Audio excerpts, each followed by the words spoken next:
Bien, buenos días, queridos hermanos, tanto los que estáis aquí en el país, en España, como a los que nos veis a través del Internet, en todos los rincones del mundo donde pueda llegar esta emisión.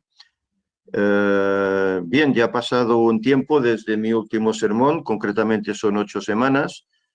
Desde, no sé si recordaréis, cuando hice la escuela sabática primeros de este mes de abril, pues también me tocaba el sermón en esa misma fecha. Pero bueno, las dos cosas no podían ser y entonces, pues, por ajustes de calendario, pues me ha tocado hoy. Hoy, bueno, es un sábado 24 de abril, para mí es una fecha especial, puesto que hoy hace 63 años que el Señor permitió que yo naciera. También hay otra fecha especial para mí, que es el 31 de marzo del 73, que es cuando realmente conocí al Señor haciendo su pacto con Él. Y bueno, esas son dos fechas que pues uno tiene en la mente, y otras más, ¿no? El día de la boda, el día de nacimiento de los hijos, etcétera, etcétera. Bien, aquí llegamos pues para poder repasar nuevamente y continuar con el estudio que dejamos de Daniel.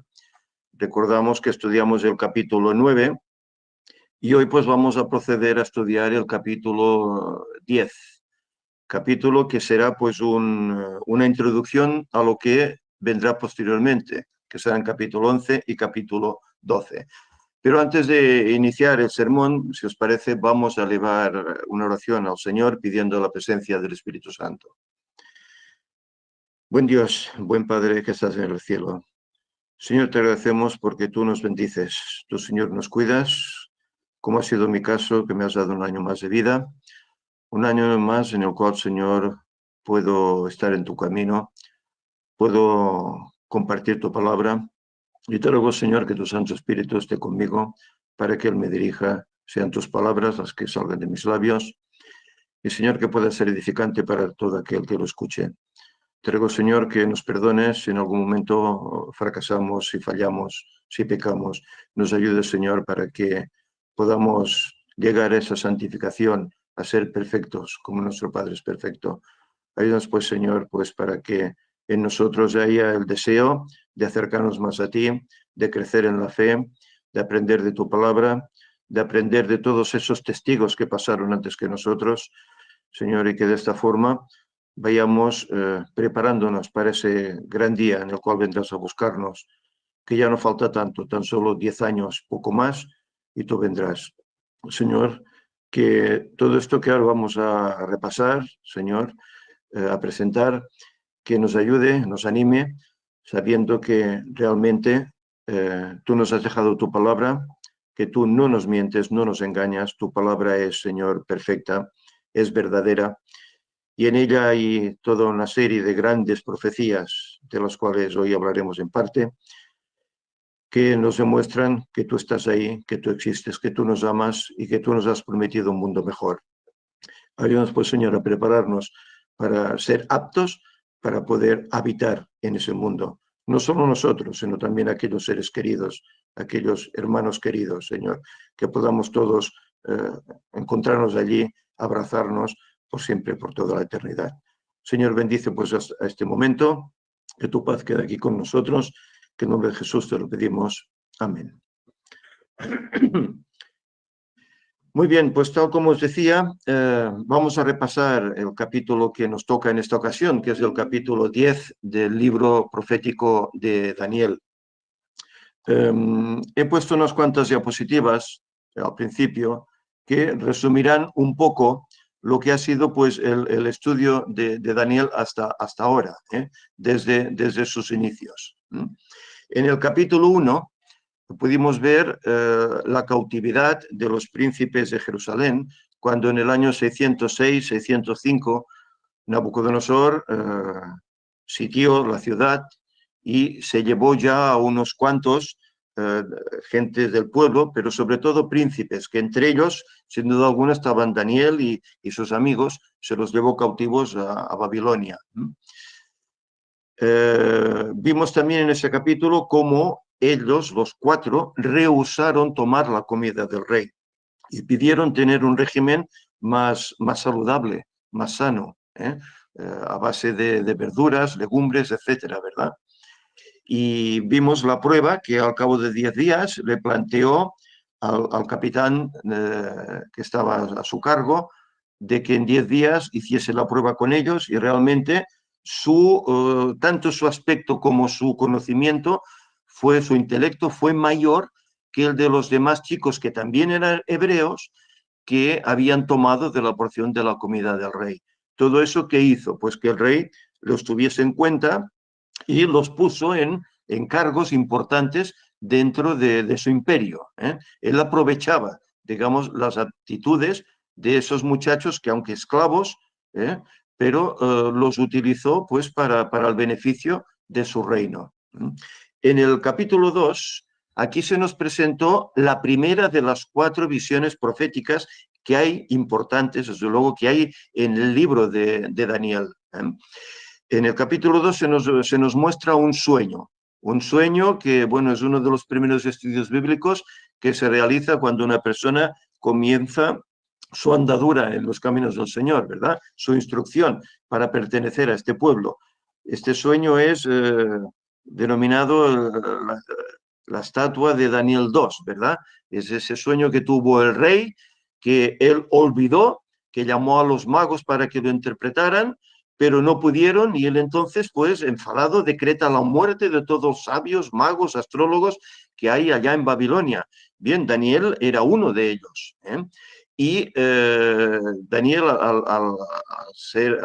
al enterarse pues, de esta noticia, pues interviene pidiendo que se le dé un tiempo porque él podrá descifrar, digamos, ese sueño, gracias a Dios, ese sueño que el rey ha tenido.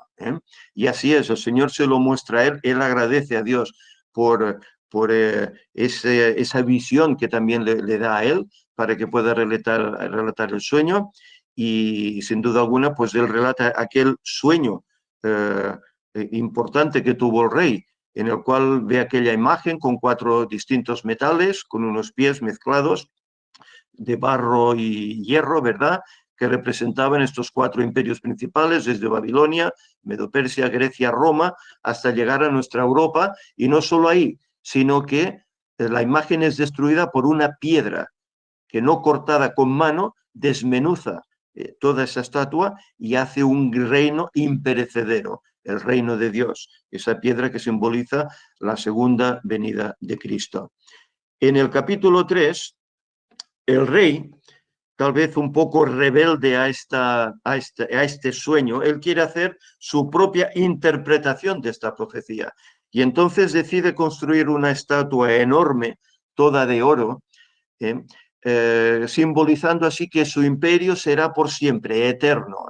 Él no quiere aceptar que su imperio tenga que ser llegado a un fin. Y entonces, en este momento, en este capítulo, no se habla de Daniel, pero sí que se habla de sus 3 compañeros, Sadrach, Mesach y Abednego, Ananías, Misael y Azarías, en los cuales se les ordena que al sonido de la bocina, etcétera, etcétera, todos aquellos instrumentos de música, todo el mundo doble su rodilla allá en el valle de Dura, ¿verdad?, para adorar aquella estatua. Y todo el mundo se arrodilla, salvo los 3 jóvenes. Y como han desobedecido la voz de Dios, pues ¿qué sucede con ellos? Son echados como castigo a ese horno de fuego que se calentó incluso 7 veces más de lo normal. ¿Y qué ocurrió? Bueno, que el rey, mirando, ve que no hay 3 jóvenes echados en el horno de fuego, sino que hay 4 personajes allí. Y él pues queda asombrado, ¿verdad? Pero ven que se están paseando por dentro del horno y que ninguno sufre ningún daño. Los hace salir, ¿verdad? Y realmente ven que ni sus vestidos siquiera se han quemado, ni huelen siquiera a humo, a fuego. Y él se da cuenta que entre medio de ellos ha estado uno como el príncipe de los dioses, ¿verdad? Bueno, eso en parte también tiene una analogía que es al tiempo final, como cuando salga esa ley dominical, el pueblo verdadero de Dios sufrirá también una persecución. Tal vez no serán echados en un horno de fuego, pero bueno, posiblemente sufrirán otras penas, porque sin duda alguna todos los que seamos fieles en ese momento, quiera Dios que seamos todos, seremos sin duda alguna perseguidos, atormentados.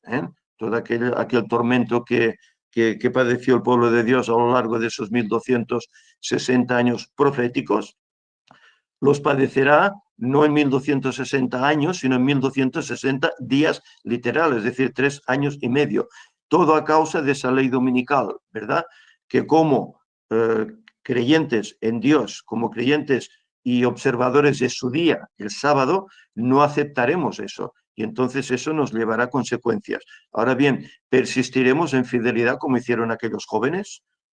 Aquellos jóvenes antes prefirieron morir que echarse atrás y desechar a su Dios.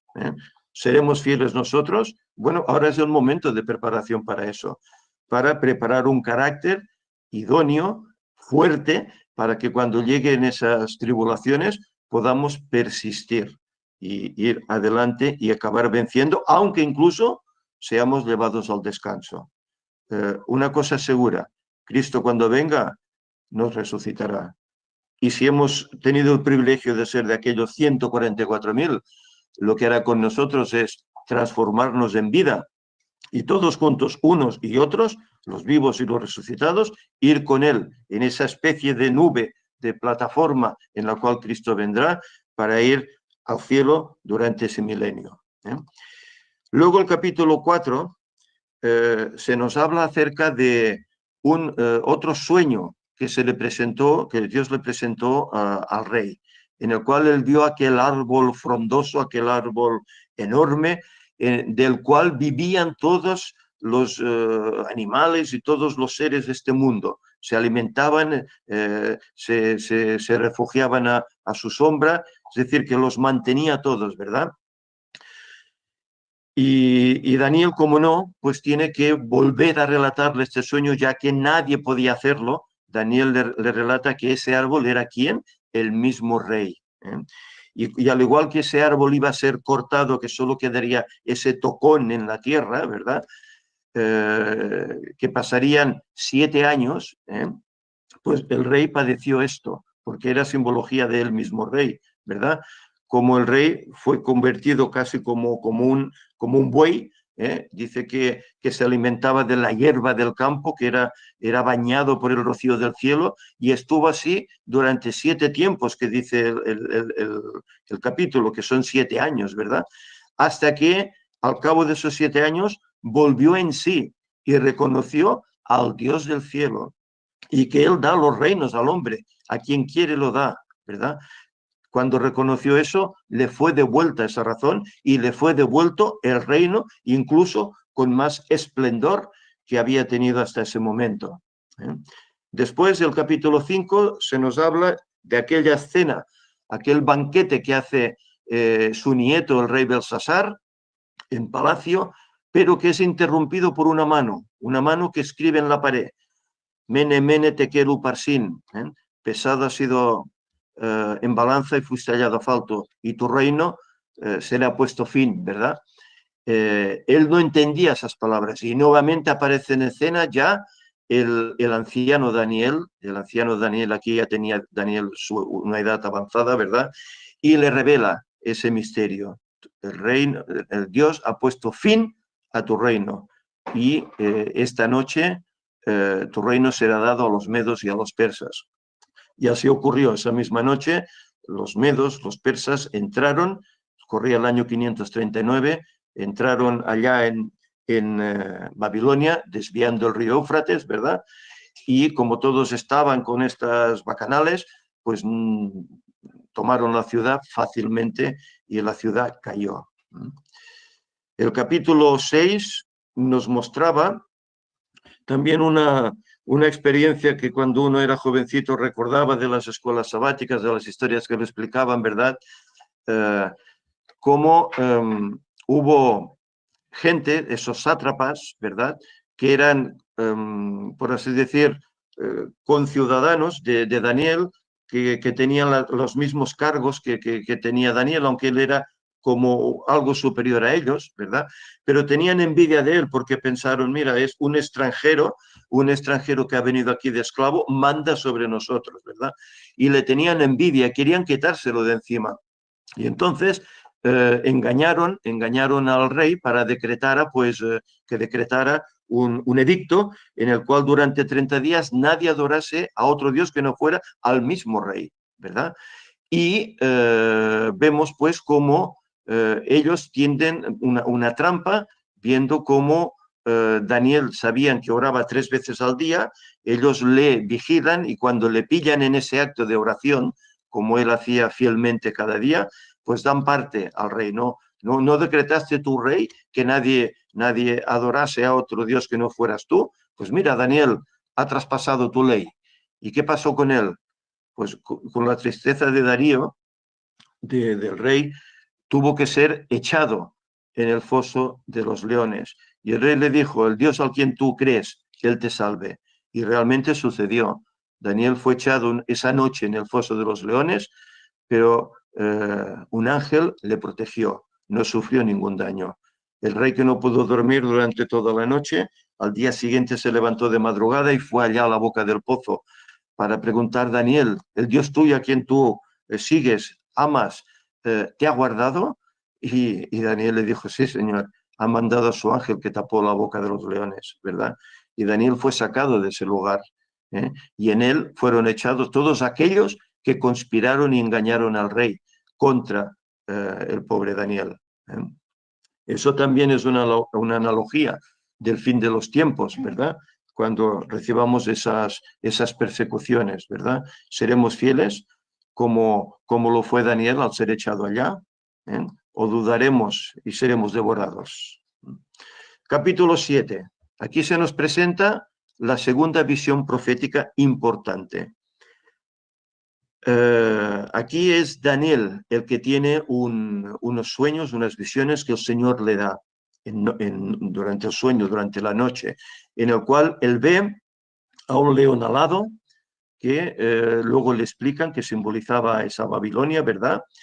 Ve también a un oso que se ladea más de un lado que del otro, ¿verdad? Con 3 costillas en la boca, que era el imperio Medo-Persia, que vendría después, en el año 539 hasta el 331, ¿verdad?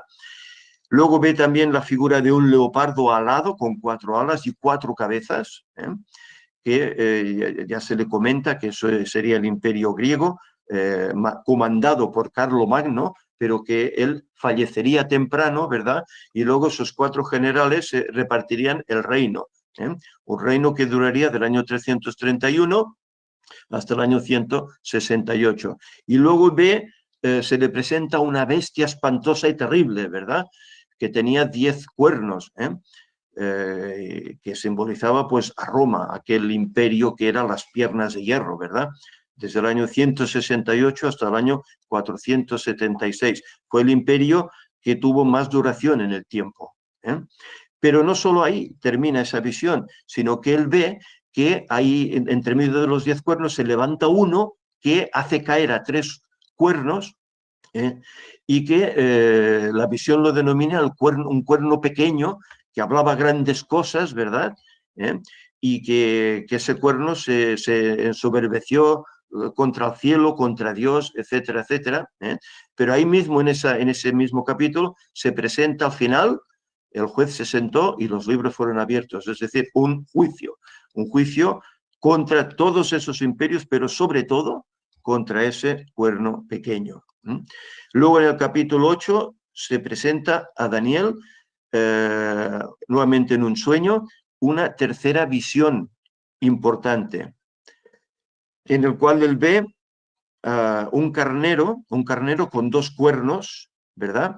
Pero uno es más prominente que el otro, ¿verdad? Y simboliza pues que los imperios de Medos y Persias, aunque luego sabemos cómo Persia fue más importante, digamos, que los Medos, prevaleció, ¿verdad?, sobre ellos. Y después dice que ve una visión de un macho cabrío que solo tenía un cuerno prominente, pero que ataca a este carnero y nadie puede librarlo de su mano, lo derrota, ¿verdad? y nuevamente ve cómo de uno de los 4 vientos, desde el lado de occidente, aparece pues ese cuerno pequeño que simbolizaba a ese papado que luego iba a venir, actuando en los años 538 hasta 1798, ¿verdad? Y no solo ahí, que también aquí he añadido que actúa desde 1929 hasta 2031, donde tendrá su final, al final de las plagas, cuando Cristo aparezca. Y este cuerno, ¿qué hizo este cuerno pequeño? Pisoteó la verdad de Dios, pisoteó al pueblo de Dios, incluso se puso como Dios en lugar de Dios. Y en esta visión también se encuentra pues una profecía significativa, que es esta visión profética especial, la de las 2300 tardes y mañanas, que sabemos que son 2300 años, cuando el santuario que iba a ser echado por tierra por este poder volvería a ser reivindicado al final de estos 2300 años en 1844. Y allí comenzaría el juicio investigador para este mundo. Un juicio que ya sabemos, como por lo que se ha presentado en el ministerio a través de los hermanos Ángel y sobre todo Javi, como ese juicio ya terminó en su parte de juzgar a los fallecidos desde Adán, juzgarlos a ellos, ya terminó esa faceta, y que comenzó la faceta del juicio de los vivos en una fecha específica, 2001. Y lo marcaba pues ese atentado a esas Torres Gemelas que cambió totalmente la dirección de este mundo. Ahí comenzó ese juicio que durará 30 años y cuando finalice, pues será cuando finalicen los 6000 años y Cristo volverá. El capítulo 9, que fue el último que estudiamos, era la continuidad de esta tercera visión del capítulo 8, la continuidad de los 2300 días, pero vemos ahí en primer lugar una oración intercesora que hace el mismo Daniel por su pueblo, porque él ve que las 70 semanas predichas, 70 semanas no son los 70 años, es otra historia, se le describe estas 70 semanas, ¿verdad? Que son 490 años, que iban desde la orden para restaurar Jerusalén, que dio Artajerjes en el 457, y llegaba hasta el año 34 de nuestra era. Podemos desglosar un poco, pues, estas 70 semanas, tal como lo divide el capítulo. Dice que habrá 7 semanas, que son 49 años, en los cuales se construyó el templo y la ciudad de Jerusalén nuevamente. Luego tenemos un periodo de 62 semanas, que habla también el capítulo, hasta el Mesías príncipe, que son 430 años más a sumar, que llegan hasta el año 27. El año 27 de nuestra era, que ocurrió en esa fecha, Cristo fue bautizado y ungido por el Espíritu Santo. Y ahí comenzó ese ministerio de 3 años y medio. Luego venía ya la última semana, las 70, que iba desde el bautismo hasta, pasando por la crucifixión de Cristo a la mitad de la semana, cuando él terminó su ministerio, llegaba hasta el año 34. Que ahí fue esa escena donde Esteban es apedreado, y eso marcó el fin del tiempo de gracia para los judíos de entonces. Y luego el Evangelio ya iba a ser dado pues al resto de las naciones del mundo. Y llegamos pues a este capítulo 10, donde aquí se presenta la cuarta visión profética, que abarcará los capítulos 10, 11 y 12. Por lo tanto, en este momento, pues vamos a presentar esta visión que se encuentra aquí en este capítulo 10. El capítulo comienza de esta forma. En el año tercero de Ciro, rey de Persia, fue revelada palabra a Daniel, llamado Belsasar. Y la palabra era verdadera y el conflicto grande, pero él comprendió la palabra y tuvo inteligencia en la visión. En este capítulo 10 se presenta la última visión que recibió Daniel, que continúa en el capítulo, como hemos dicho, 11 y 12. Habían transcurrido 2 años desde la visión del capítulo 9. En el primer año de Ciro se dio el decreto para reconstruir el templo, que fue en el año 539. Según Esdras 1 al 4, capítulo 1, versículos del 1 al 4, podemos repasarlo. Esdras capítulo 1, versículos del 1 al 4. Déjame cambiar las gafas, si no, no lo leo bien. Dice: en el primer año de Ciro, el rey de Persia, para que se cumpliese la palabra de Jehová por boca de Jeremías, despertó Jehová el espíritu de Ciro, rey de Persia, al cual hizo pregonar de palabra y también por escrito por todo su reino, diciendo: así ha dicho Ciro, rey de Persia: Jehová, el Dios de los cielos, me ha dado todos los reinos de la tierra y me ha mandado que le edifique casa en Jerusalén, que está en Judá. Quien haya entre vosotros de su pueblo, sea Dios con él, y suba a Jerusalén, que está en Judá, y edifique la casa a Jehová, Dios de Israel. Él es el Dios, el cual está en Jerusalén, la cual está en Jerusalén. Y a todo el que haya quedado en cualquier lugar donde more, ayúdenle los hombres de su lugar con plata, oro, bienes y ganados, además de ofrendas voluntarias para la casa de Dios, la cual está en Jerusalén. Bien, aquí vemos cómo queda registrado este decreto en el libro de Esdras, ¿verdad? Y cómo este rey, Ciro, entiende quién es el auténtico rey del universo. Él sabe que es el Dios del cielo y obedece a esa voz de dejar ir al pueblo hebreo para reconstruir nuevamente aquella ciudad destruida, ¿verdad?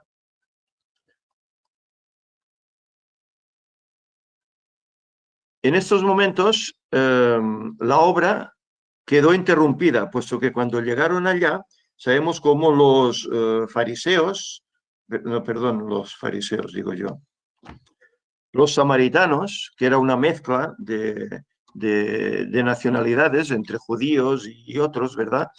Pues se opusieron, digamos, a esta construcción, y se detuvo la obra por un tiempo. Por eso Daniel vimos cómo estaba orando, ¿verdad?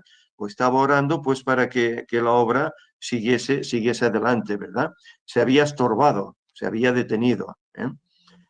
Probablemente Daniel fue al descanso poco tiempo después de estos edictos ya, y porque contaba pues probablemente con unos 90 años, ya era un hombre anciano, ¿verdad?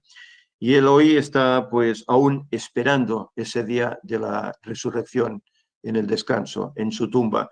Sabemos cómo el Señor a algunos los levantó, como levantó a Moisés, como levantó a aquellas primicias, ¿verdad? En el momento de la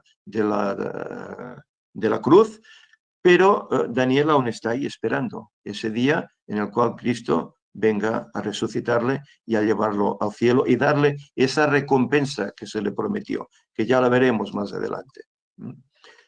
Estamos en el tercer año de Ciro, 536-535 más o menos, 2 años después del capítulo 9.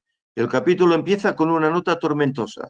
Las primeras palabras proclaman una gran guerra que estaba viviendo el pueblo de Dios, aquellos que fueron allá a reconstruir. Es la primera vez que se menciona al rey Ciro para iniciar una profecía, y en esta ocasión es la cuarta y última de las grandes profecías que se dan en este libro de Daniel. La primera, capítulo 2, fue la estatua con diferentes metales y la roca que la destruye. La segunda, en el capítulo 7, estas cuatro bestias, ¿verdad? Todas distintas, ese león alado, ese oso con 3 costillas y de un lado más alto que del otro, ese leopardo con 4 cabezas y 4 alas, y esa bestia terrible, ¿verdad?, con 10 cuernos, y además el cuerno pequeño que derriba a 3 de los 10. Luego la tercera gran profecía fue dada a Daniel en el capítulo 8, donde se ve un carnero con 2 cuernos, uno más alto que el otro, y un macho cabrío con un cuerno grande, ¿verdad? Y además la profecía de los 2300 años, que luego en el capítulo 9 se explica añadiendo las 70 semanas cortadas del principio de los 2300 años, es decir, desde el año 457. Y ahora la cuarta profecía que se introduce, importante, está en el capítulo 10, que es, digamos, una introducción a esta profecía, y se relatará luego en los capítulos 11 y 12. Daniel, versículos 2 y 3, dice: en aquellos días yo, Daniel, estuve afligido por espacio de 3 semanas, 21 días. No comí manjar delicado, ni entró en mi boca carne ni vino, ni me ungí con ungüento, hasta que se cumplieron las 3 semanas. Daniel estaba sin duda alguna afligido por la hostilidad que había en su tierra, que no permitía progresar en la construcción del templo. Por eso se dispuso a ayunar y a digerir comida liviana. También era costumbre en esos países templados ungirse la piel con ungüentos, cosa que él no quiso ni ponerse. Rechazó todo durante 3 semanas, lo justo para mantenerse, y sabiendo que era hombre de oración, lo más probable es que orara varias veces durante todo ese tiempo, pidiendo pues la dirección divina para que la obra prosperase. Lo que le ocasionó esa aflicción fue también la indecisión del rey Ciro para interceder por su pueblo allá en Israel durante 21 días, 3 semanas, y además que se quedó sin completar la explicación del ángel Gabriel sobre la última visión que le presentó. No fue conclusa esa visión de los 2300 días. Y el día 24 del mes primero estaba yo a la orilla del gran río Hiddekel. Es decir, el día 24, bueno, sería como un día tal como hoy, ¿verdad? El día 24 del primer mes, no sabemos si se refería al calendario persa o al calendario judío. El primer mes judío religioso era Nisan, que sería hoy nuestro marzo-abril, ¿verdad? Pasada la Pascua, que probablemente él no podía celebrar en ese país.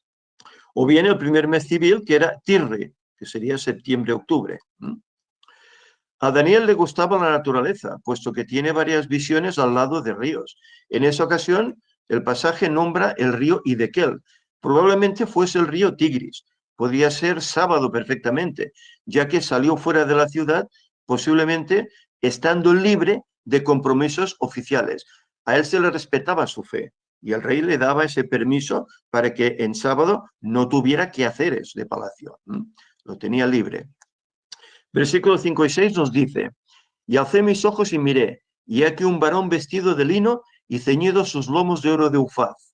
Su cuerpo era como de berilo, y su rostro parecía un relámpago, y sus ojos como antorchas de fuego, y sus brazos y sus pies como de color de bronce bruñido, y el sonido de sus palabras como el estruendo de una multitud. Podemos ver aquí más o menos una figura de lo que Daniel podía haber contemplado, de ese ser majestuoso que se le apareció allá a la orilla del río Hiddekel. Esta visión que ve Daniel de un ser majestuoso vestido de lino, con un cinto de oro y su cuerpo como piedra de Tarsís, en otras versiones, ¿verdad? Su rostro como un relámpago, sus ojos como antorchas de fuego y sus brazos y pies como bronce bruñido o metal resplandeciente, es paralela a la visión que presenta Juan en Patmos. ¿Os acordáis del libro de Apocalipsis? Como lo primero que se introduce allí es una visión de Jesús. La podemos repasar en el capítulo 1, versículos del 12 al 16. Dice: me volví, Juan se volvió, dice, para ver la voz que hablaba conmigo. Y vuelto vi 7 candeleros de oro, y en medio de los 7 candeleros a uno semejante al Hijo del Hombre, vestido de una ropa que llegaba hasta los pies y ceñido por el pecho con un cinto de oro. Su cabeza y sus cabellos eran blancos como blanca lana, como nieve, sus ojos como llama de fuego, y sus pies semejantes al bronce bruñido, refulgente como en un horno, y su voz como estruendo de muchas aguas. Tenía en su diestra 7 estrellas, y de su boca salía una espada aguda de 2 filos, y su rostro era como el sol cuando resplandece en su fuerza. Vemos el paralelismo que hay, ¿verdad?, entre uno y otro. El comentario bíblico adventista, tomo 4, en la página 1194, dice: Cristo se apareció a Daniel. Nada menos que un personaje como el Hijo de Dios se apareció a Daniel. Esa descripción es similar a la que se presenta o Juan cuando Cristo se la reveló en la isla de Patmos. Ahora viene nuestro Señor con otro mensajero celestial para enseñarle a Daniel lo que sucedería en los últimos días. Este conocimiento le fue dado a Daniel y ha sido registrado por la inspiración para nosotros, a quienes han alcanzado los fines de los siglos. Y aquí vemos las dos imágenes que él vio, la de Daniel 10 y la de Apocalipsis, bueno, o la que ve uno y la que ve el otro, Juan, ¿verdad? En Patmos, pero paralelas las dos, porque era el mismo personaje, era el mismo Jesús. Versículos 7 y 8, dice, y solo yo, Daniel, vi aquella visión, y no la vieron los hombres que estaban conmigo, sino que se apoderó de ellos un gran temor y huyeron y se escondieron. Quedé pues yo solo y vi esa gran visión, y no quedó fuerza en mí. Antes mi fuerza se cambió en desfallecimiento y no tuve vigor alguno. Recordemos que Daniel era ya mayor, pero aparte estar ante la presencia de este Dios majestuoso, bueno, esto hace que cualquiera caiga, ¿verdad? Derrotado al suelo.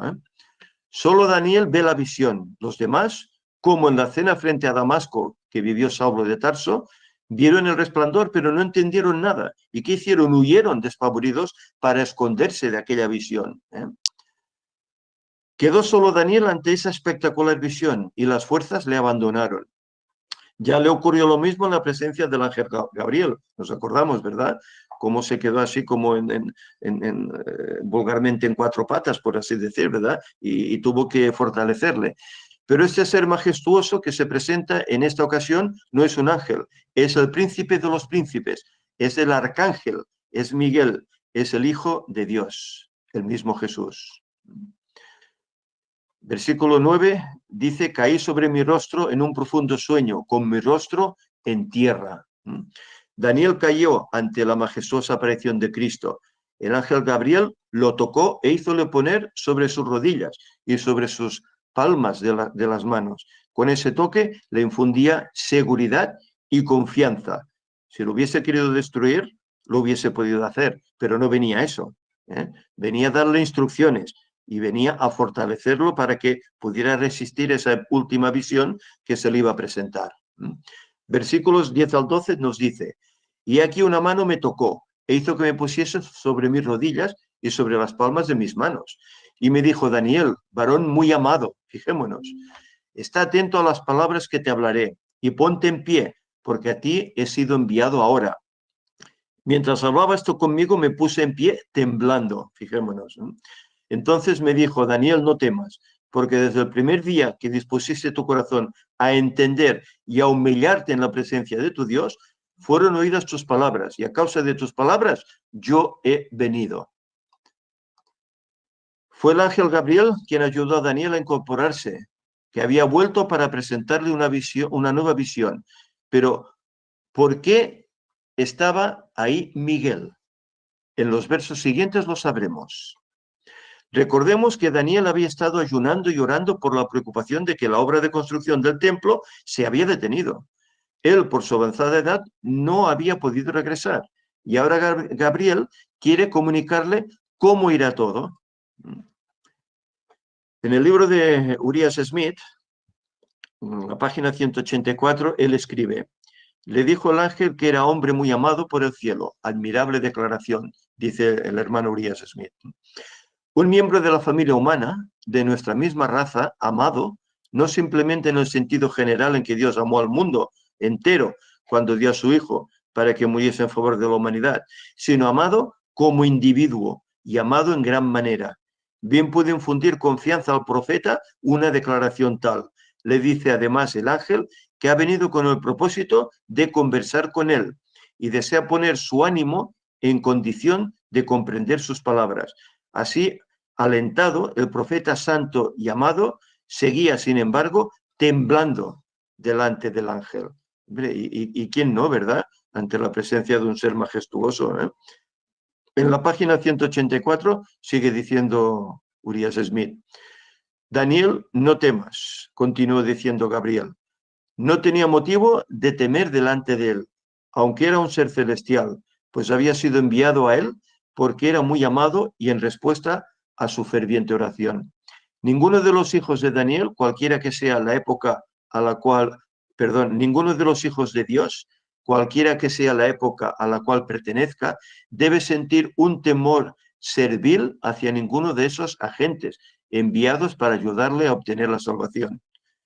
Y es cierto, no debemos sentir temor ante la presencia de un ángel que pueda incluso visitarnos, ¿verdad? Como yo sé casos de hermanos que les ha sucedido, que ángeles les han visitado. Sí que se nota un ambiente distinto cuando la visita no es de un ángel del cielo, sino que es de un ángel caído. El ambiente es distinto.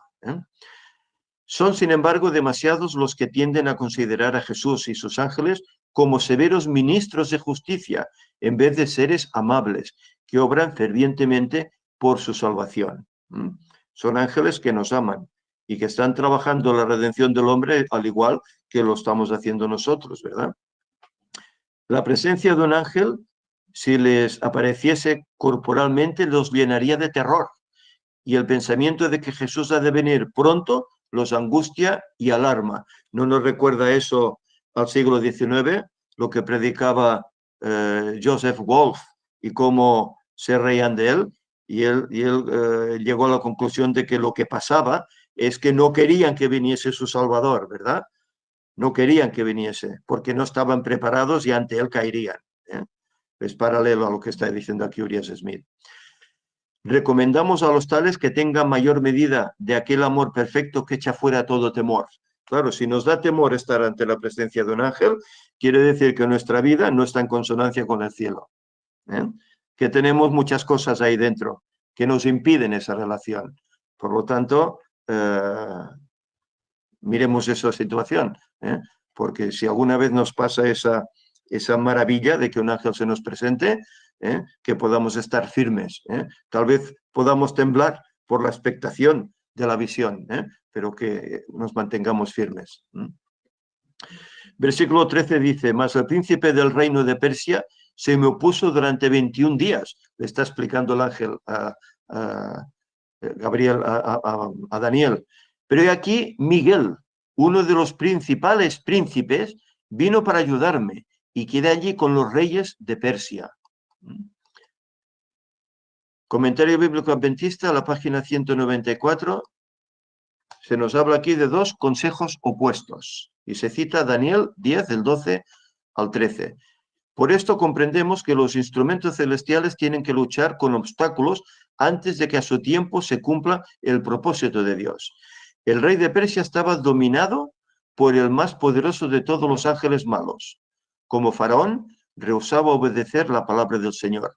Gabriel declaró, se me opuso durante 21 días mediante sus acusaciones contra los judíos, pero Miguel vino en su ayuda y entonces permaneció con los reyes de Persia, manteniendo dominados los poderes, dando buenos consejos en oposición a los malos consejos que daban los ángeles caídos, ¿verdad?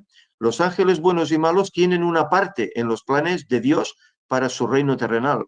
El propósito de Dios es llevar adelante su obra dentro de pautas correctas, mediante formas que redunden para su gloria.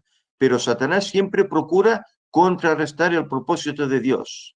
Los siervos de Dios pueden hacer adelantar su obra solo si se humillan delante del Señor.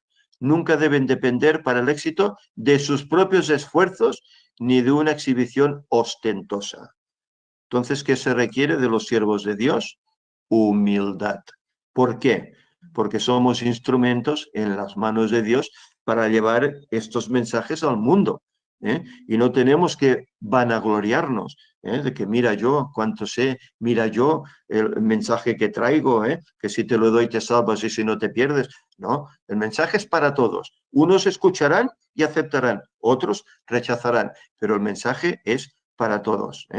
Por eso, bueno, en el ministerio, aparte de todo lo que se está haciendo, ¿verdad?, de colgar las escuelas sabáticas, los sermones, todas estas conferencias que se iniciaron allá en 2006, por lo menos las que están grabadas, otras se iniciaron en el 2000, 2001, ¿verdad? Bueno, se está haciendo ¿por qué? Pues para que la gente conozca. Pero es que aparte de esto, bueno, últimamente, pues, bueno, el Señor lo habrá provisto así, que se pueda escribir un libro bajo mi responsabilidad, se pueda escribir un pequeño libro, resumen, por así decir, de los últimos capítulos del conflicto de los siglos, en el cual pues encara la problemática que vivimos hoy, ya desde el COVID, ¿verdad?, con todo el trabajo que el papado está haciendo para unificar las religiones, ¿verdad?, y cómo luego, pues, bueno, ellos trabajan para ese nuevo orden mundial, para ese milenio de paz aquí en la tierra, para levantar ese tercer templo, para que, en definitiva, venga ese falso Mesías, que aparezca allí en otros lugares de la tierra también, ¿verdad? Y posteriormente, pues, aparezca Cristo al finalizar los 6.000 años y ponga fin, pues, a todo este mundo para darnos un mundo mejor. Todo eso tenemos que proclamarlo. Y bueno, hemos utilizado también, gracias a Dios, esta herramienta que será la página impresa en un libro chiquitín, pequeño, que deseamos que pueda ser de bendición para todos en cuanto salga. Ya no queda mucho para ello, ¿eh? Pero como siervos de Dios debemos ser humildes y fieles. Y cada cual tiene que exponer la verdad como el Señor se lo ha puesto en su corazón. Nadie puede tomar el lugar de nadie. Nadie puede pasar por encima de nadie. Cada cual tiene que compartir como el Señor le ha dictado en su corazón, por los conocimientos que le ha dado, por la cultura, los estudios, lo que tenga. Lo que el Señor le ha dado, eso es lo que tiene que poner al servicio de los demás. Y nadie puede quitar su lugar ni menospreciar a otro hermano porque sea más humilde o tal vez, bueno, porque sea pues mayor en estatus. Sabemos cómo los discípulos no se menospreciaron unos a otros. Nadie menospreció a Pablo, ni Pablo menospreció a los demás discípulos, que eran menor que él, en intelecto, etcétera. Cada cual hacía la obra que le tocaba para llevar el evangelio a todos. Pues hoy exactamente lo mismo. Página 185 dice: cuán a menudo las oraciones de los hijos de Dios son oídas a pesar de que no hay aparente respuesta. Y es verdad, a veces oramos y parece que el Señor no escucha, pero lo hace, como hizo con Daniel. Así sucedió en el caso de Daniel. El ángel le dijo que desde el primer día que dio su corazón a entender, fueron oídas sus palabras, pero Daniel continuó afligiendo su alma con ayuno y luchando con Dios durante 3 semanas enteras, sin tener noción de que su petición había sido atendida. ¿A qué se debía la demora? El rey de Persia resistía al ángel. La respuesta a la oración de Daniel entrañaba cierta acción de parte del rey. Debía inducírsele a efectuar esa acción. Se refería indudablemente a la obra que debía hacer y que ya había comenzado en favor del templo de Jerusalén y de los judíos, pues su decreto para edificar ese templo era el primero de una serie que finalmente constituyó aquel notable mandamiento de restaurar y edificar Jerusalén, cuya salida debía marcar el comienzo del gran periodo profético de los 2300 días. El ángel fue enviado para inducirle a ir adelante de acuerdo con la voluntad divina. Es decir, que no todo es fácil para el cielo cuando quiere trabajar aquí, en el corazón de los seres humanos, porque vemos cómo el diablo también actúa para hacer desistir de que escuches, de que obedezcas, ¿verdad? Poner trabas para que la obra de Dios no avance. No lo hizo con Adán, no lo hizo con Abraham, no lo hizo con el mismo Cristo, ¿verdad?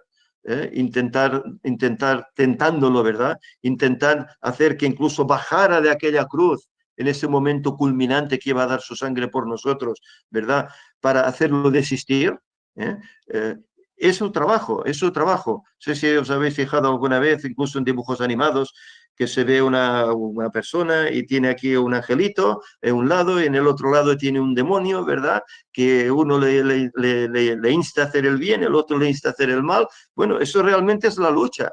En nuestra mente, en nuestro cuerpo, hay una lucha constante entre el bien y el mal. Por eso dice, le dijo el Señor a Caín: el pecado está a la puerta, el pecado está ahí, la tentación está ahí, pero en nosotros está, si somos fieles al Señor y oímos su voz, que no caigamos en ese pecado. Dependerá de nuestra condición, de nuestro oído. Abriremos el oído, como dice la Escritura, inclinaremos el oído al buen consejo divino, o por el contrario, nos dejaremos ceder a la tentación del diablo, que son tantas y tan sutiles. Página 185-186 del mismo libro, dice: cuán poco sabemos de lo que sucede en el mundo invisible en relación con los asuntos humanos. Desde luego, no tenemos esta visión nosotros, ¿verdad? Aquí se alza por un momento el telón y obtenemos una vislumbre de los movimientos interiores.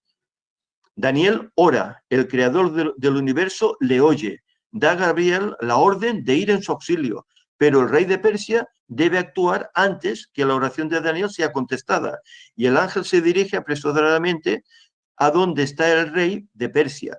Satanás reúne indudablemente sus fuerzas para oponérsele. Se encuentra en el palacio real de Persia. Todos los motivos de interés egoísta y de política mundana que puede desplegar Satanás son empleados sin duda ventajosamente para influir en el rey, a fin de que no cumpla la voluntad de Dios. Mientras que Gabriel ejerce su influencia en el otro sentido. El rey lucha entre emociones encontradas, vacila y pone dilación, pasa un día tras otro, y Daniel sigue orando. El rey continúa rehusándose a ceder a la influencia del ángel. Transcurren 3 semanas. Y aquí que un ser más poderoso que Gabriel se reúne con él en el palacio del rey. Y luego ambos se dirigen a donde está Daniel para enterarle del progreso de los acontecimientos. Desde el principio, dice Gabriel, tu oración fue oída, pero durante estas 3 semanas que dedicaste a la oración y al ayuno, el rey de Persia resistió mi influencia y ello me impidió venir. Tal fue el efecto de la oración. Desde el tiempo de Daniel, Dios no erigió barreras entre sí sus hijos. Siguen teniendo el privilegio de elevar oraciones tan fervientes y eficaces como las de él, y de ser, como Jacob, poderosos con Dios y prevalecer. Es decir, que aquí nos muestra desvelando ese telón, ¿verdad?, de eso que no vemos, cómo realmente hay en el mundo, tal como describe la palabra de Dios y el espíritu de profecía, una lucha entre el bien y el mal, entre Dios y Satanás. Comenzó allá en el jardín del Edén, ¿verdad? Aquí en la tierra, por lo menos, ¿verdad? Y se mantendrá hasta que Cristo venga, ¿verdad? Esa lucha. Pero ¿qué nos dice aquí al final? Nos dice que la misma oración que Daniel hizo y que fue escuchada, podemos nosotros también hacer hoy, y también será escuchada por el cielo.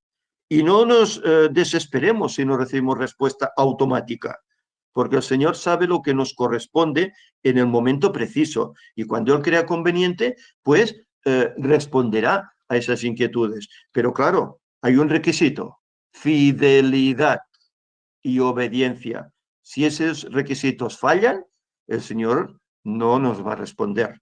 Por eso es necesario ser fiel y orar pues con mente, no con palabrería, sino orar con mente, sabiendo lo que uno está diciendo. El Señor ya sabe nuestras necesidades, pero Él se goza en que nosotros nos explayemos hablando con Él como con un amigo, por medio de la oración. Por eso es tan importante la oración. Yo os invito a que veáis los temas que presentó Ángel ya hace unos años sobre la oración.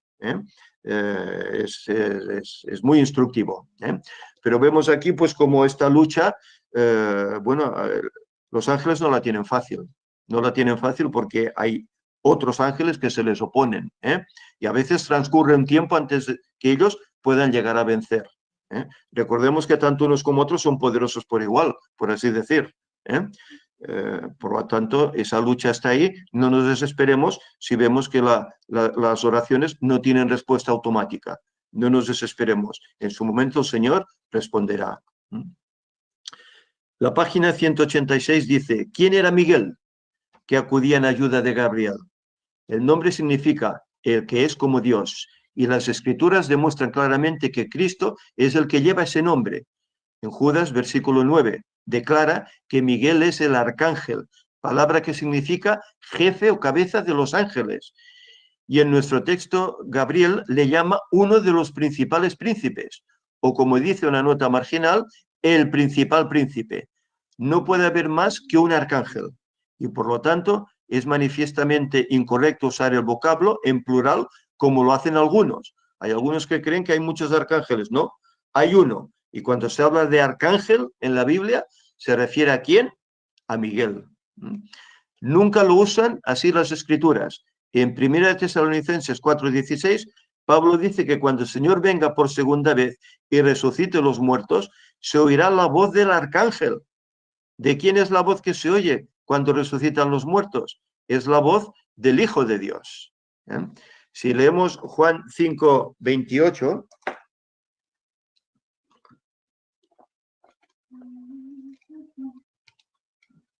¿me permitís buscarlo en un momento? Juan 5:28 dice: no os maravilléis de esto, porque vendrá hora cuando todos los que están en los sepulcros oirán su voz. ¿Y de quién está hablando aquí? De él mismo, de Cristo. Oirán la voz de Cristo, la voz del arcángel, ¿verdad? Que los levantará de los sepulcros. Cuando se consideran esos pasajes de la Escritura en conjunto, demuestran que los muertos son resucitados por la voz del Hijo de Dios, que la voz que se oye entonces es la voz del arcángel, con lo que se prueba que el arcángel es el Hijo de Dios. Y el arcángel se llama Miguel, de lo cual se desprende que Miguel es el Hijo de Dios. En el último versículo de Daniel 10 se le llama vuestro príncipe. Y en el primero de Daniel 12, el gran príncipe que está por los hijos de tu pueblo. Estas son expresiones que se pueden aplicar en forma muy apropiada a Cristo, pero no a otro ser alguno. Claro, sabemos que hay muchas denominaciones que creen pues que el arcángel es uno, que Miguel es otro, ¿verdad? Y no, es todo, son títulos que, por así decir, tiene Cristo. Y todos pertenecen a Cristo. Yo sé que los testigos de Jehová esto lo tienen deteriorado y algún evangélico también, pero la realidad es esta. Y gracias también al espíritu de profecía podemos entender mejor esto. La Escritura lo deja claro, pero el espíritu de profecía aún lo clarifica más. Versículos 14 y 15 nos dicen: he venido para hacerte saber lo que ha de venir a tu pueblo en los postreros días, porque la visión es para esos días. Páginas del libro de Urias Smith, 186-187, dice: la expresión la visión es aún para días, al hacer que penetre lejos en el futuro y abarque aún lo que ha de acontecer al pueblo de Dios en los últimos tiempos, demuestra en forma concluyente que los 2300 días mencionados en esa visión no pueden significar días literales, sino años. Claro, no pueden ser 7 años y pico solo. Representan miles de años, que son 2300 años concretamente. Y ahora Daniel pues empieza a entender todo esto. Del 15 al 17 nos dice: mientras me decía esas palabras, estaba yo con los ojos puestos en tierra y enmudecido. Pero he aquí uno, con semejanza de hijo de hombre, tocó mis labios. Entonces abrí mi boca y hablé, y dije al que estaba delante de mí: Señor mío, con la visión me ha sobrevenido en dolores, y no me quedó fuerza. ¿Cómo pues podrá el siervo de mi Señor hablar con mi Señor? Porque al instante me faltó la fuerza y no me quedó aliento. Página 187 de este libro de Urias dice: una de las características más notables de Daniel era la tierna solicitud que sentía hacia su pueblo. Habiendo llegado ahora a comprender claramente que la visión presagiaba largos siglos de persecución y sufrimiento para la Iglesia, quedó tan afectado por lo que había visto que su fuerza le abandonó y perdió tanto el aliento como el habla. La visión que menciona el versículo 16 es sin duda la visión anterior, que se encuentra en Daniel 8, los 2300 años. Versículos 18 al 21. Y aquel que tenía semejanza de hombre me tocó otra vez y me fortaleció, y me dijo: muy amado, no temas, la paz sea contigo, esfuérzate y aliéntate. Y mientras él me hablaba, recobré las fuerzas y dije: hable mi Señor, porque me has fortalecido. Él me dijo: ¿sabes por qué he venido a ti? Pues ahora tengo que volver para pelear contra el príncipe de Persia, y al terminar con él, el príncipe de Grecia vendrá. Pero yo te declararé lo que está escrito en el libro de la verdad, y ninguno me ayuda contra ellos, sino Miguel, vuestro príncipe. Nuevamente volvemos al libro de Urias Smith, página 187-188. Dice, el profeta queda al fin fortalecido para oír toda la comunicación que el ángel tiene que impartirle. Gabriel dice, ¿sabes por qué he venido a ti? ¿Entiendes mi propósito como para no temer ya? Le anuncia luego su intención de volver a luchar con el rey de Persia, tan pronto como termine su comunicación. La palabra hebrea im, que significa con, se traduce en la Septuaginta por el griego meta, que no significa contra, sino en común, juntamente con. Es decir, que el ángel iba a estar del lado del reino persa mientras conviniese la providencia de Dios, que dicho reino continuase existiendo.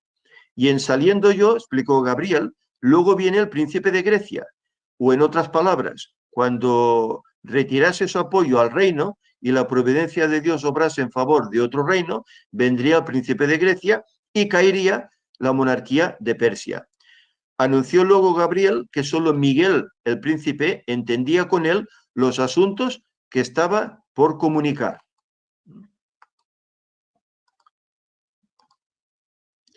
Con estos imperios que aquí nos muestra Gabriel, se ve la seguridad en las profecías.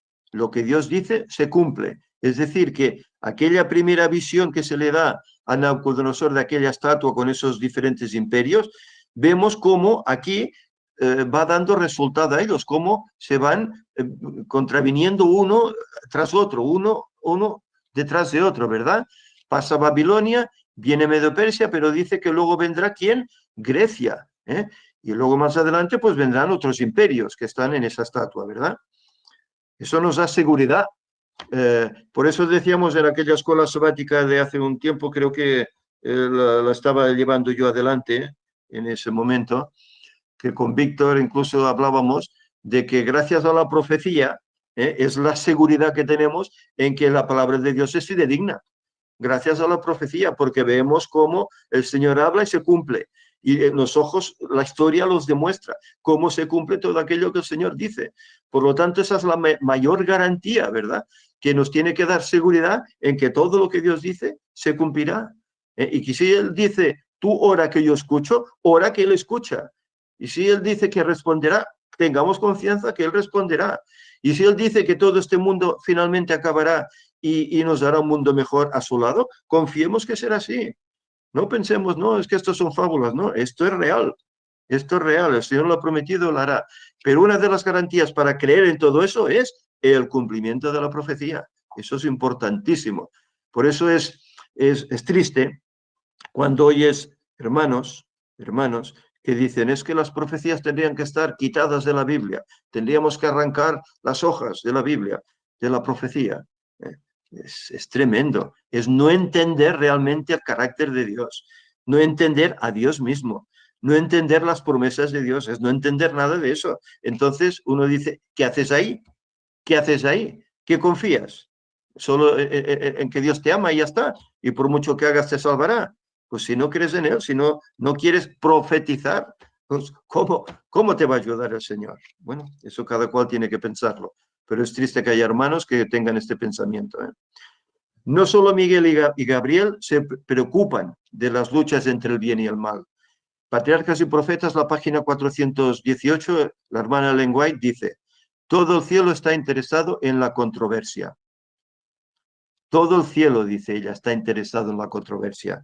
Y sabemos, y ella escribe, ¿verdad?, cómo tanto los ángeles como habitantes de otros mundos están expectantes de nuestra actuación, de sus hermanos que estamos aquí, están expectantes. Y si ven que pecamos, se entristecen. Y si ven que ganamos una batalla, se regocijan. Y el gozo completo será cuando puedan abrazarnos, podamos estar junto a ellos. ¿Recordáis esa visión que explicamos de Ellen White, que visitó un mundo con 7 lunas y encontró allí a Enoch, que estaba de visita en ese mundo, siendo bienvenido, porque era un hijo de Dios que salió de aquí, pero allí es bienvenido? Pues así lo seremos también los que lleguemos a esa eternidad. Si Dios quiere, podamos ser todos.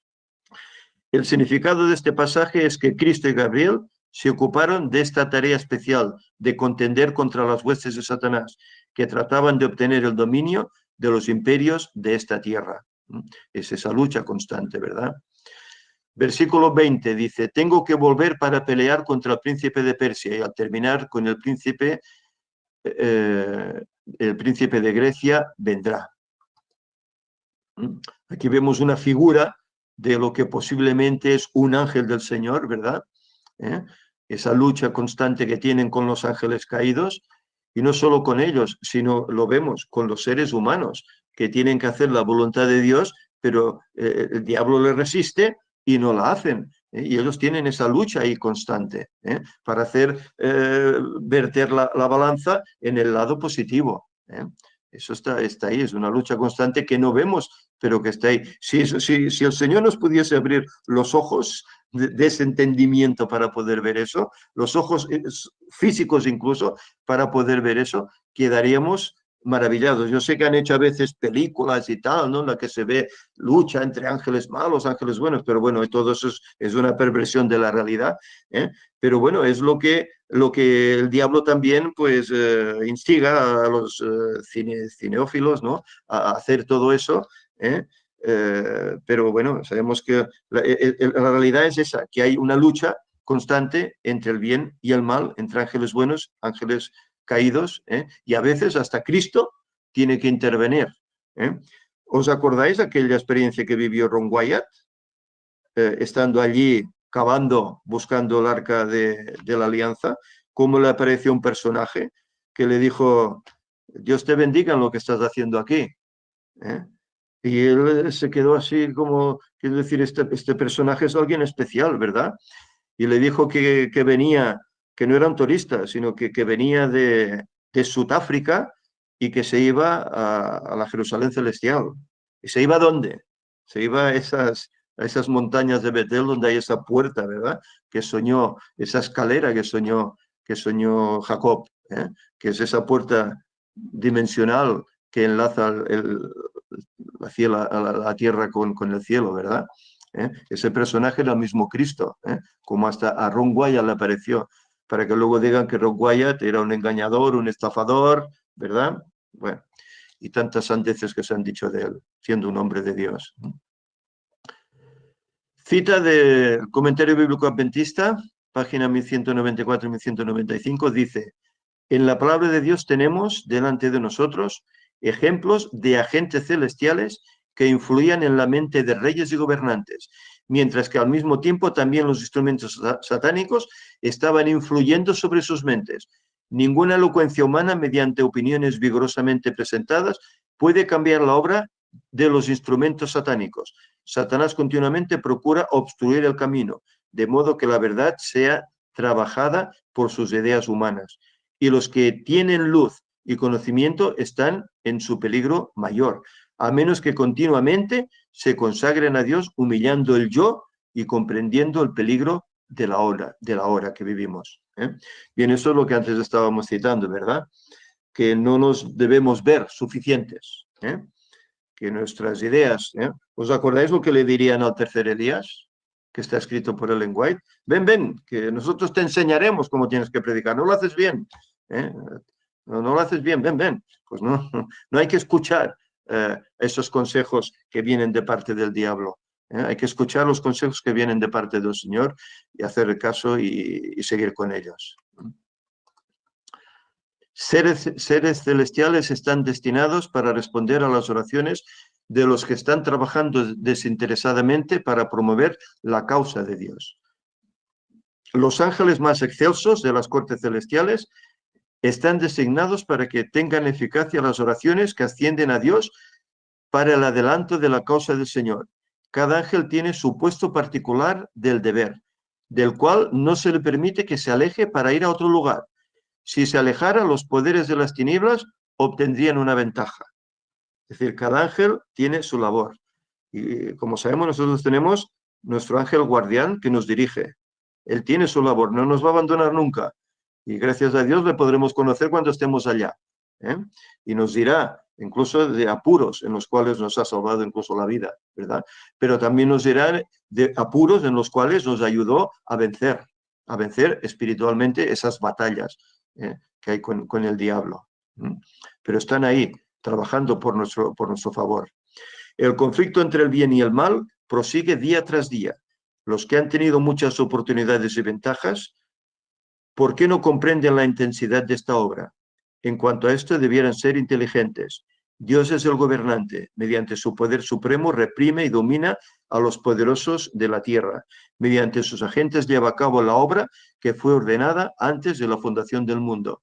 Claro, es decir, que todos esos planes satánicos llevados adelante por el Vaticano, por toda esta élite, estos magnates de la tierra que están obrando todos estos desastres en el mundo, ¿verdad? Todo eso el Señor permite que lo lleven adelante hasta cierto punto, hasta que Él diga, hasta aquí habéis llegado, de aquí no podéis pasar, y hasta que les ponga fin.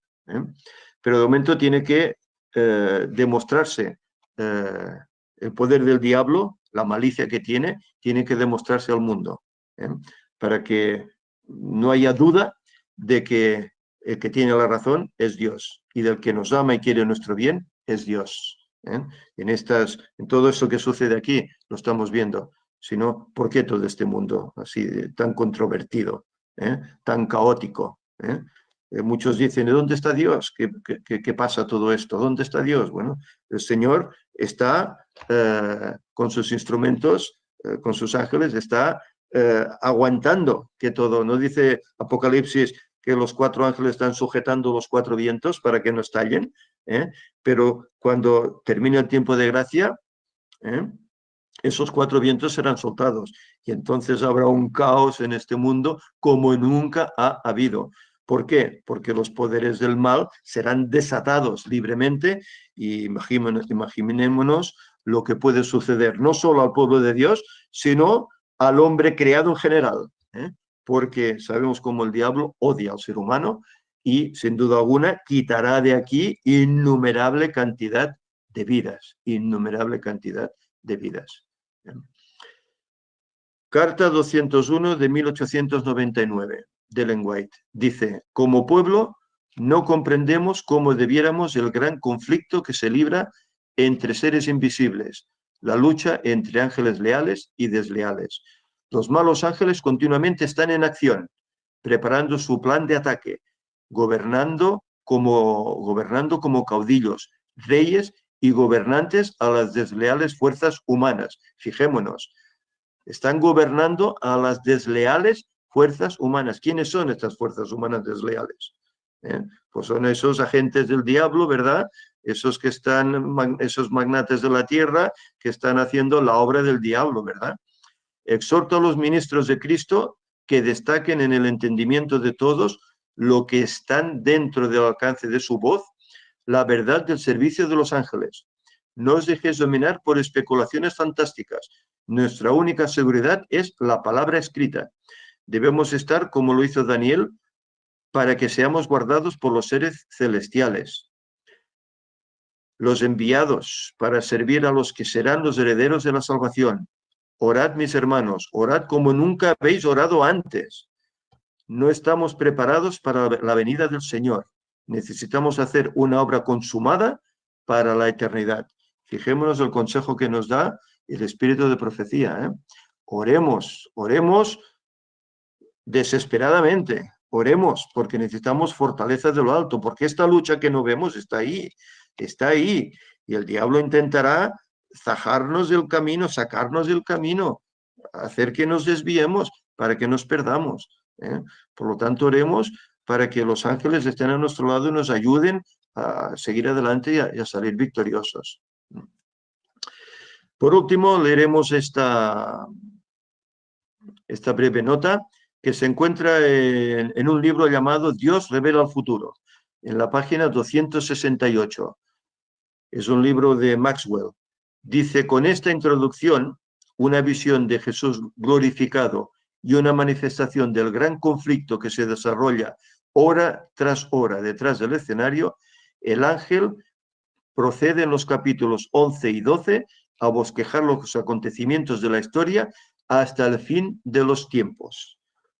Bien, eso es lo que dice este hermano Maxwell en este su libro, ¿verdad?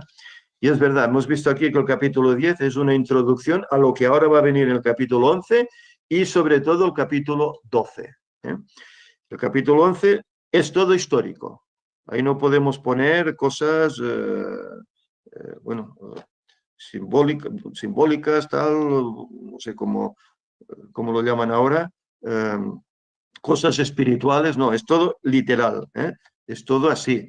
Ahí veremos cómo hay instrumentos humanos, hay ejércitos, hay personajes que la historia comprueba que han existido. Lo veremos. Y sobre todo los capítulos, los versículos finales, pues bueno, ya vemos que llegan hasta nuestros días y más allá también. No sé si podremos pasarlo todo de una sola vez, porque es extenso, es extenso. No sé, procuraremos pasarlo de una sola vez. Si fuera demasiado extenso, lo haríamos en dos. Bueno, yo no sé el tiempo que llevo aquí hablando, yo contaba que estaría tal vez media hora y creo que me llevo una hora o tal vez más. Pero bueno, que el Señor nos ayude pues, para que la palabra que presentamos pues sea de bendición para todo aquel que la escuche y que nos demos cuenta de eso. Nos demos cuenta que en este mundo hay una lucha fragante entre el bien y el mal y que debemos posicionarnos. El Señor nos llamó, a todos los que estamos aquí escuchando, el Señor nos ha llamado. Y quiera que sigamos en ese llamado, que no lo rehusemos, que sigamos adelante, pensando que en poquito, en tan solo 10 años, todo habrá concluido, si es que el Señor no nos lleva al descanso antes. Pero que vayamos al descanso, ¿no? Mantenernos firmes y ser vencedores, que Cristo pueda colocar en nuestra cabeza esa corona de victoria que tiene preparada para cada uno de sus hijos. Sigamos adelante, hermanos, y vamos a orar pues para que el Señor nos dirija en su santo día y nos dirija también a través de nuestra experiencia cristiana. Vamos a orar. Señor y Padre, te agradecemos porque tú un día nos llamaste y nos diste a conocer esta palabra que hace tanto tiempo que está entre medio de nosotros. Y que son tan pocos, Señor, los que la toman, la leen y Señor, la obedecen. Señor, gracias por ese llamado que tú hiciste con nosotros. Te ruego que nos ayudes para que no te defraudemos, sino que persistamos, Señor. Persistamos en ser portadores de este mensaje, en ser obedientes a ellos, Señor. En que nosotros haya, Señor, esa humildad de la cual se hablaba aquí en este tema. Y que de esa forma, Señor, podamos ser colaboradores tuyos, no solo para prepararnos para ese encuentro con nuestro Dios, sino para saber y poder llevar a otros a ese encuentro. Señor, que tu paz quede con nosotros, que sigamos guardando este sábado, un sábado más, Señor, sigamos guardándolo, recordando que esto es un preámbulo de ese cielo que tendremos allá cuando estemos contigo, de esos sábados eternos que estarán allá en la tierra nueva.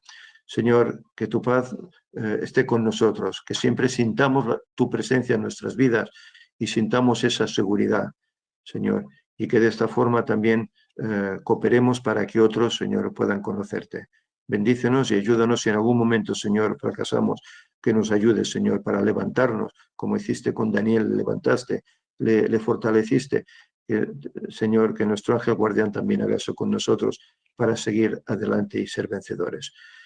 Señor, ayúdanos a guardar tu sábado, a dar buen ejemplo, a hacer tu voluntad, que en nombre de Jesús te lo pedimos. Amén. Feliz sábado a todos, hermanos.